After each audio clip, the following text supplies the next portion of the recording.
Hello everyone, welcome back to my channel. Today I will be memory planning the week of February 22nd through the 28th, and I am using this glamping kit from Scribble Prints Co. And I'll quickly go through and show you the sheets that I will be using. So I bought the glitter headers, which is an add-on, and then here's the full boxes, and this is the mini kit. So we have the functional page, the half boxes, the deco and functional items, and the washi and date headers.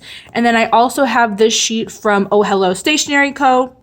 And it was from a subscription box, I think. I'm not subscribed to her subscription box, and she actually canceled them. But I believe this came in one of those boxes. And because I'm using this kit this week because we went camping in the Everglades, so I figured some of these stickers would be useful for this kit.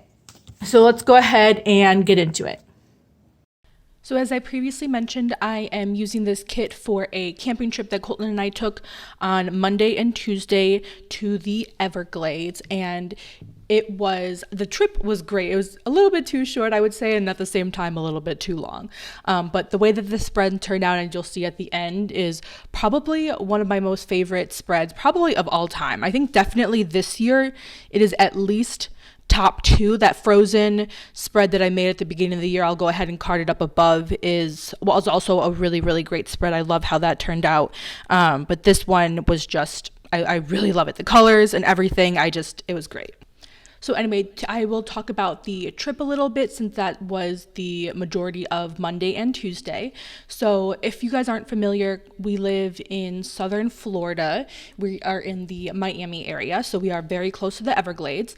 And we decided to camp out. It's called a chickee. I'll go ahead and leave a picture of it right here for you. It's just like this over water bungalow platform type thing where you can set up a tent, and you have to like kayak there. Like there's no land access, it's only via water. So we checked in with the ranger station. We went to the West Coast ranger station or park entrance. It's actually called Gulf Coast. It's on the west coast of Florida. There's also a East Coast entrance, which I think is called Flamingo. Well, at least that's the site of it. I'm not sure if that's what the name of the entrance is, but we drove all the way basically across Florida to the Gulf Coast entrance, checked in, and then rented our kayaks for the night. Actually, we technically used canoes, not kayaks, but I guess they're virtually the same thing. And that was around noon. So then we kayaked I think it took us about 4 hours to get out there. We didn't really know how long it would take us to get there, because when we Googled it, like on average, it takes about half an hour to kayak/canoe 1 mile. And because when we got out there, it was super, super windy. The tide was coming in, so we were going against the tide, against the current basically.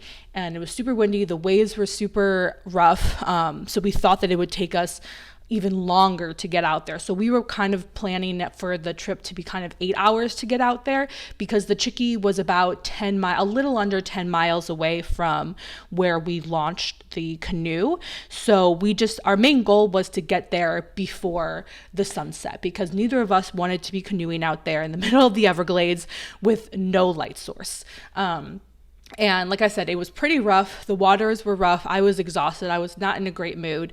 Long story short, we kind of ended up going not really the wrong way, because there's more than one way to get out there, but we kind of went the harder, slightly longer, more strenuous way, which we found out after the fact. Not feeling it, was a little mad. It was some navigational error from Colton, not me. But I mean, it turned out well. And because of the route we took, we ended up seeing some dolphins actually, because we went out in the open water as opposed to like a sheltered canal. And because we were in the open water, we saw a pod of dolphins, which was really cool. They were probably, oh God, I'm so bad at estimating distance, but maybe like 20, 30 feet away from us when we saw them. So that probably made it worth the extra effort to get out there. And so then we stopped at a little sandbar for a quick lunch, and the lunch was probably around I don't know, we checked in probably around noonish, so the lunch was probably around 2 or 3. At the time, we thought that we were less than halfway through the trip, but once we realized, or in hindsight, it was actually a little bit after halfway, and we thought we weren't even halfway at that point. And then once we got in, like a little bit further inland, like out of the main waterway, the water calmed down just a tad. At least we were a little bit more sheltered from the mangrove, or from the wind with the mangroves. So we played some music, and a little bit closer to our campsite, it did get a little bit more relaxed, which was great, because if I had to deal with the rough waves and the rough wind the entire time, it would not have been fun.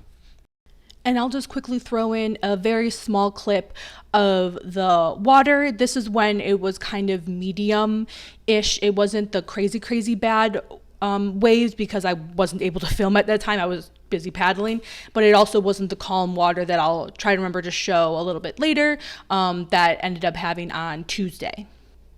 So yeah, we spent most of the day kayaking or canoeing to our campsite. We had a little bit of a navigational issue, my fault, but we got to our campsite okay well before sunset, set up camp and just cooked some dinner and played some games. And we wanted to make sure we were in our tent before sundown, because, or at least dusk, because that's when the bugs, again, this is southern Florida, and the Everglades get really, really bad. And they were really bad at dusk. Colton had to get out to go to the bathroom, and I could hear the terror in his voice of all the mosquitoes and bugs everywhere. Luckily, I didn't have to get out until much later. I went to the bathroom probably around like midnight or 1 a.m. and the bugs weren't even really an issue at that point.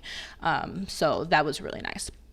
So again, we slept overnight, and then in the morning, the water was so calm. I'll post a very quick clip again of just showing you how calm this water was. It was like glass, and there were a few ripples in that clip because a boat just happened to go by, but I have never seen calmer water. It was beautiful. It made the trip back so nice. Instead of taking 4 hours to get there like it did on Monday, it took us only 3 hours to get back, because the wind had died down, the water had died down.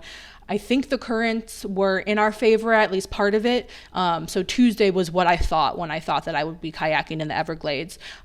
It was a great time. So we got back to land around 11 or noon-ish, I want to say, maybe honestly even a little bit earlier, because we left our campsite like pretty much right as the sun rose, a little after, because we woke up and then we had to pack up and stuff. So probably even got there closer to 10:30, 11.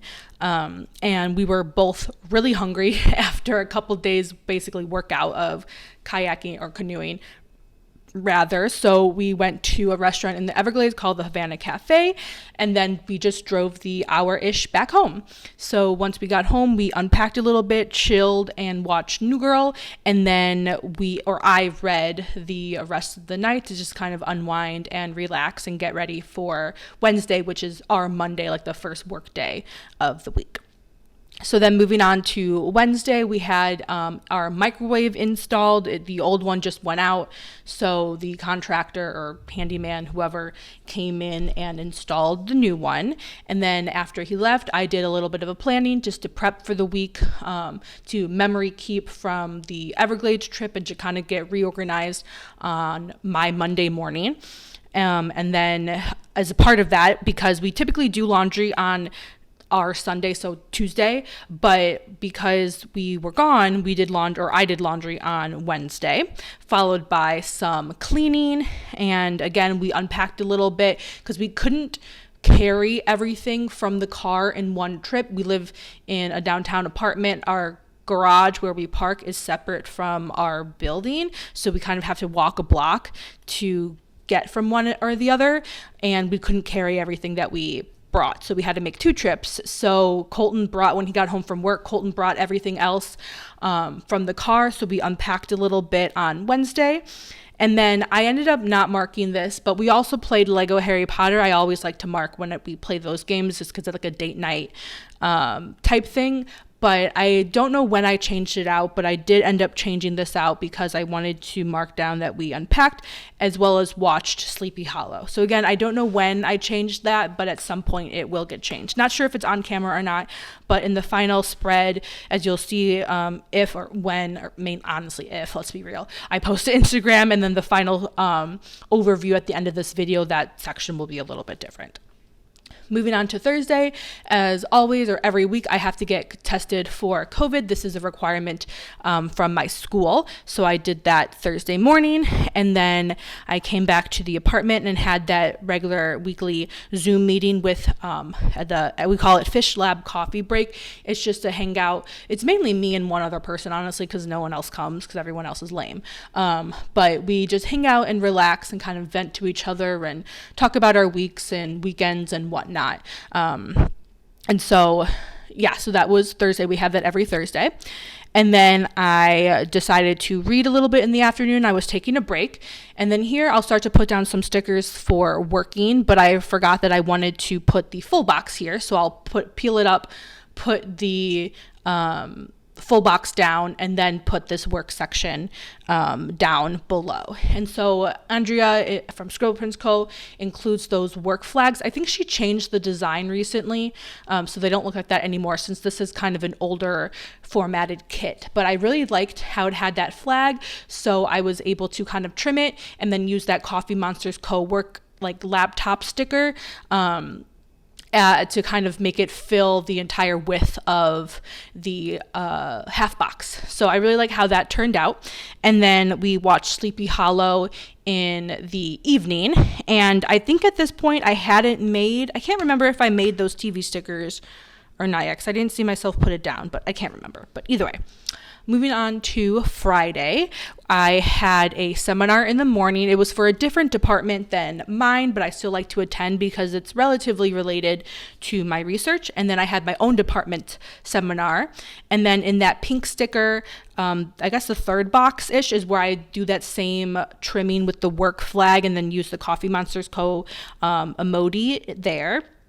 And then later that afternoon, I did some final edits and submitted my proposal for my dissertation. This was a huge milestone, which is why I wanted to mark it. And then you'll see in later spreads, I would later defend it and so on. So, and then later that afternoon, when Colton got home from work, we watched Spider-Man Homecoming. And I was thinking about using one of the Coffee Monsters Co. like Marvel themed superhero stickers that I have, but Spider-Man's color scheme, like the red, white, and blue, did not coordinate with this spread at all, and I didn't want to ruin the vibe, so I decided not to use it and just put the text there instead. And then Saturday morning, I had an outdoor Zumba class at the local science museum, followed by some YouTube. And I didn't want to put this on just like a white space in the background. So I found a Planner Kate, I think this is called like a half box appointment label. I'm not sure what the name of it is, but I found it in my multicolor collection, and I decided to use that since the pink isn't too far off from the pink in the kit. And because this is a mini kit and I did not purchase the label add-on, I was kind of running out of functional items to use for this spread. And then here is where I'm just putting some extra text. And this is the first week, if you've been watching my plan with me for a while, this is the first week you'll notice that I just did all the blank stickers, all the blank functional stickers, and then did the text later on. So I decided to just use the stickers, film it, put it down, and then once I know exactly how much space I have and what size stickers I need for whatever text, then I'll go in, type up the text, cut it out, make the stickers, and then put them down after the fact instead of doing it at the same time. This way it just works out a lot easier for me. I'm not wasting stickers. I know exactly how much space I have to fill, and I really like it. So you'll see this kind of style of all the blank stickers kind of like in quotes before the pen, and then I'll show you right now what it looks like once I put down all of the text. And yeah, that is it. So again, thank you so much for watching. I hope you enjoyed this video. Don't forget to hit that like and subscribe button, and I'll see you next time. Bye-bye.